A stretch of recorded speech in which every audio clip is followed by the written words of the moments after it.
교수님 안녕하세요. 예, 안녕하십니까. 자, 이번 결정 잘했다고 보십니까? 뭐 잘하고 못하고를 떠나서 뭐 대략 이제 예측 범위 내에 예측 가능한 범위 내의 조치라고 뭐 할 수 있습니다. 사실 삼성이 할 수 있는 쓸 수 있는 카드는 몇 가지가 안 됩니다. 예를 들어서 이제 사고가 난 그 휴대폰을 수거하고 이제 새 걸 준다라든지 아니면 뭐 배터리만 교환하니까 이미 팔리는 물량을 회수해서 배터리를 교환해서 다시 준다라든지 이것처럼 이제 전략 리콜 한다고 이제 세 가지 정도로 생각할 수 있는데요. 삼성은 뭐 세 번째를 뭐 택한 거죠. 근데 이제 이런 어떤 뭐 잘하고 못하고를 떠나서 아직까지 이제 미국에서는 좀 말이 많은 것 같습니다. 네, 미국에서 뭐라고 합니까? 특히 이제 절차상의 문제에 대해서 삼성이 조금 서툴렀던 것 같습니다. 네. 그래서 이런 어떤 사고가 났을 때, 특히 이제 소비자의 안전을 심각하게 이제 위협할 수 있는 사고가 났을 때, 미국에서는 먼저 정부에 신고하고 정부와 절차를 협의해야 되는데, 삼성이 일방적으로 리콜을 발표해버렸거든요. 이런 것들이 이제 특히 이제 뉴욕타임즈라든지, 월스트리트 저널 이런 어떤 매체에서 이런 점들을 좀 비판하고 있습니다. 네, 그런 걸 좀 협의를 했어야 한다. 예. 또 어떻게 보면 선제적으로 대응한 건데 또 선제적으로 대응하다 보니까 또 그런 지적이 나오는데 또 일부 해외 언론은 이게 너무 지나치게 나간 거 아니냐 이런 지적도 나옵니까? 뭐 굳이 사용 중단까지 시키고 하다 보니까 뭐 미국에서는 뭐 100만 원짜리 폭탄이다 이런 이야기까지 들린다는데 이런 부분은 어떻습니까? 사실은 이제 지금 이제 삼성이 이제 국내에서는 리콜을 해서 일반 이제 소비자들이 조금 이제 불만이 조금 이제 수그러드는 이런 상황이 보이는데요. 네. 삼성은 아직 미국에서는 그 지옥의 문을 탈출하지 못하고 있습니다. 네.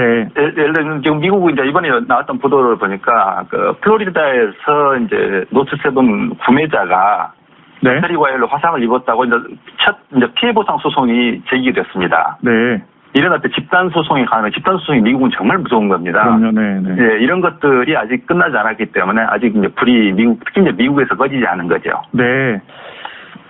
미국 시장을 더 주의 깊게 해야 한다. 그래서 그런지 이번 리콜 조치를 보면 해외 소비자, 국내 소비자 대응이 좀 차이가 있다는 지적도 있더라고요. 해외 소비자들한테는 현금 쿠폰도 주고 뭐 자필 사과 편지도 써주고 그랬다는데 우리 예. 소비자들은 좀 차별 대우받는다 이런 지적은 어떻습니까? 그건 또 미국 소비자들은 무서우니까 그렇게 한 거죠. 네. 사실 한국 소비자하고 미국 소비자를 비교를 해보면 저도 이제 미국에서 이제 좀 오래 살았습니다만 한국 소비자는 순한 양인데 미국 소비자는 무서운 늑대입니다. 네. 늑대한테 물렸으니까 25불 주고 뭐 이런 것들은 당연히 되는 건데 한국 소비자들은 사실은 뭐 애국심도 있고 이러니까 뭐 좀 대충 넘어가는 뭐 이런 어떤 방식이 좀 이런 측면이 좀 있습니다. 네.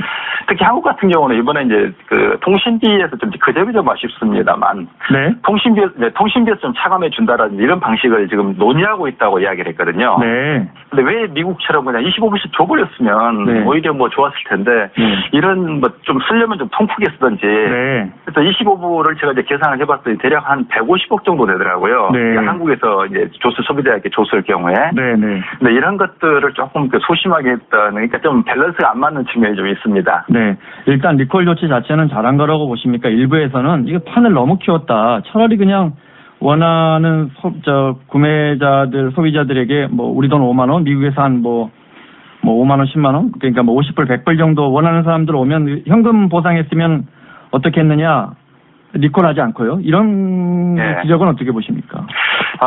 근데 이제 사실 이제 그런 지적은 이제 미국 소비자들, 특히 미국 정부, 미국 시장이 얼마나 무서운가를 모르고 하는 이제 이야기들입니다. 네, 네. 예를 들어서 이제 그런 것들 이제 원하는 사람 이외에 이제 쓰고 있던 사람이 예를 들면 배터리가 또 폭발하겠다. 미국은 네. 폭발이라는 단어를 씁니다, 지금. 네. 발열이라는 말을 쓰지 않더라고요.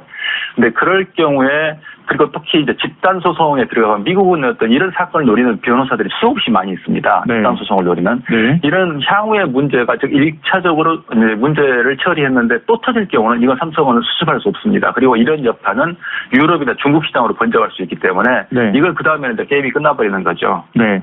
그런 점에서는 삼성이 이렇게 선제적으로 리콜을 해가지고 함께 전차에 뭐 이건 적절한 조치라고 생각은 됩니다. 네. 이 의사결정 과정에서 말씀하신 것처럼 선제적으로 결정하는 과정에서 경영진과 직원들의 의사소통 이런 것도 좀 잘 됐다 이런 평가가 있던데요.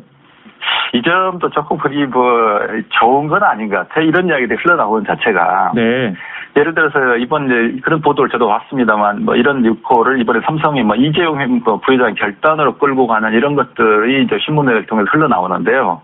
이건 고객의 입장에서 예를 들면 화재로 죽을 수도 있고 또는 재산을 다 날릴 수도 있는 이런 상황이고 미국에서 이미 뭐 계속 이제 100건이 넘는 이제 보고가 나오고 있는 상황에서 이런 식의 보도는 그리 뭐 홍보 입장에서 바람직하지 않다고 생각이 됩니다. 네.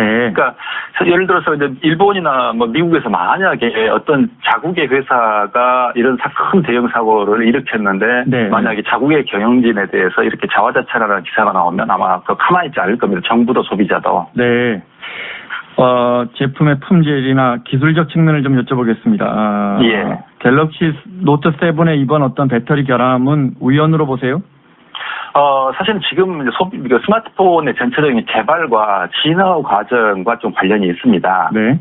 그래서 지금 이제 스마트폰은 사실 진화가 끝나 있습니다. 그래서 이제 예측 가능한 대략 이제 스마트폰은 스펙은 지금 다 나와 있는 상태인데요. 네. 근데 이제 경쟁이 지금 어디로 가 있냐면, 예를 들면 스마트폰의 무게를 어떻게 가볍게 한다든지, 네. 네. 배터리를 어떻게 오래 쓴다라든지, 그 다음에 뭐 화면에 어떤 화면에 어떤 화질을 좋게 한다 이런 쪽에 좀 경쟁으로 좀 들어가 있습니다. 네. 근데 이렇다 보니까 이제 결국 어떻게 보냐면 배터리, 하드웨어, 소프트웨어 이 통합성이 굉장히 중요한 상황인데 네. 여기에서 지금 좀 삼성이 이번에 문제가 좀 터졌던 것 같습니다. 네. 그 말씀은 삼성이 너무 서둘렀다. 이렇게 보시는 겁니까? 예, 이제 제품 과정 속에서 서둘러서 이제 노트 7을 출시하려고 그랬고 그 과정 속에서 이제 안전성에 대한 부분을 좀 간과한 거죠.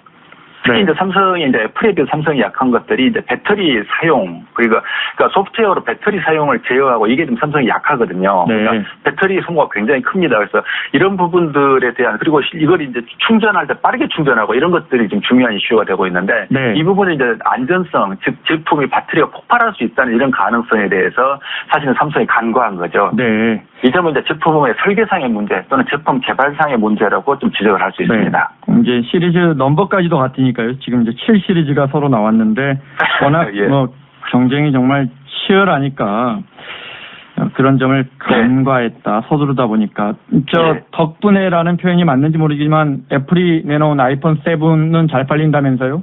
예, 뭐 지금 또 미국에서 뭐 대기자가 많은 것 같습니다. 네, 어떻게 보십니까? 반사이익입니까? 뭐 반사이익도 좀 있는 것 같은데요. 근데 예를 들어서 근데 꼭 반사이익만으로 좀 볼 수는 없습니다. 그래서 사실 이제 스마트폰 시장을 보면 아까 이제 말씀드린 스마트폰의 진화가 끝났다고 말씀을 드렸는데 이제 그 과정에서 좀 보수적으로 접근하는 쪽이 이제 애플입니다. 그래서 기존의 어떤 성능을 점진적으로 좀 개선하는 쪽이 애플이고 공격적으로 새로운 혁신을 좀 하려고 하는 게 LG 전자라든지 구글 뭐 몇 년에 이제 구글 폰이 나와서 이제 실패했습니다만 네네. 이렇게 나와서 이제 양갈래의 어떤 흐름이 있습니다만 이런 점에서 이제 애플은 이제 보수적 접근을 하고 있고 상대적으로 기존의 성능을 좀 개선하는 현재는 좀 이런 쪽이 먹힌다고 좀 볼 수 있습니다. 네, 알겠습니다. 자, 어찌됐건 삼성에게 참 뭐 걱정거리가 하나 생겼습니다. 잘 헤쳐나가야 할 텐데 교수님 보시기에 이번 위기 어떻게 대처해 나가야 할까요? 어떻게 하면 이번 위기를 좀 기회로 만들 수 있을까요? 이번에 어떤 삼성이 이제 빠른 리콜에서 특히 이제 한국 소비자의 신뢰를 좀 회복했다, 신뢰를 받았다 이런 점은 좀 평가를 할 만한 거고요. 특히 그 스피드가 빨랐다 네네. 이런 점들은 예전에 이제 특히 이제 토요타가 리콜이 늦어가지고 아주 크게 당했던 네네. 이런 것과 비교할 때는 평가를 좀 할 수가 있는데 문제는 이제 미국과 중국 시장, 특히 이제 미국 시장의 이슈가 좀 아직은 남아 있는 것 같습니다. 그래서 이제는 미국이 이제 집단 소송, 특히 이제 계속 사고가 나고 있기 때문에 네. 미국은 소비자가 고의로 내지 않는 사고, 즉 예를 들면 리콜이 끝난 다음에 나왔던 사고 같은 경우에는 더 큰 어떤 문제를 불러일으킬 수 있습니다. 그래서 이런 점들을 좀 잘 처리하는 게 특히 이제 미국 시장에서 굉장히 매끄럽게 어떤 이런 사태를 원만히 수습하는 게 네. 삼성에 있어서 굉장히 좀 중요할 것 같습니다. 네, 그러니까요. 미국은 뭐 집단 소송하면 뭐 보통 기사 나오는 거 보면 몇억 달러 이렇잖아요, 그죠? 네. 예, 그럼 뭐 이제 특히 이제 돈도 그렇습니다만 미국은 한 번 소비자 신뢰를 잃어버리면 재진입하기가 굉장히 어려운 시장입니다. 네, 네. 그리고 또 이제 글로벌리 볼 때 우리가 글로벌 시장에서 볼 때 전 세계에서 이게 하나의 표준 시장처럼 되어 있기 때문에 중국이나 뭐 유럽 소비자들도 미국이 어떻게 돌아가는가를 보고 있거든요. 네. 이제 그런 점에서 이제 삼성의 대응이 좀 중요한데 이제 그런 점에서 보면 이번에 이제 아까 정부하고 이제 미국 정부하고 관계를 말씀드렸습니다만 네. 삼성이 조금 본사하고 미국 미국의 어떤 그 현지 법인하고 커뮤니케이션에 문제가 좀 있는 것 같다는 그런 이것 좀 개선을 해야 될 거고요. 네네. 특히 이제 삼성이 한국 정부를 대하듯이 미국 정부를 대하면 절대 안 됩니다. 미국 정부는 정말 무서운 정부이기 때문에 네네. 그들의 프로세스를 철저하게 준수하고 존중하는 이런 식의 어떤 절차를 밟아줘야 되는데 이번에 이제 삼성이 그걸 못했다는 점 이건 굉장히 중요한 교훈으로 받아들여야 됩니다. 알겠습니다. 자, 오늘 자세한 설명 고맙습니다. 예, 감사합니다. 중앙대학교 경영학과의 위정현 교수였습니다.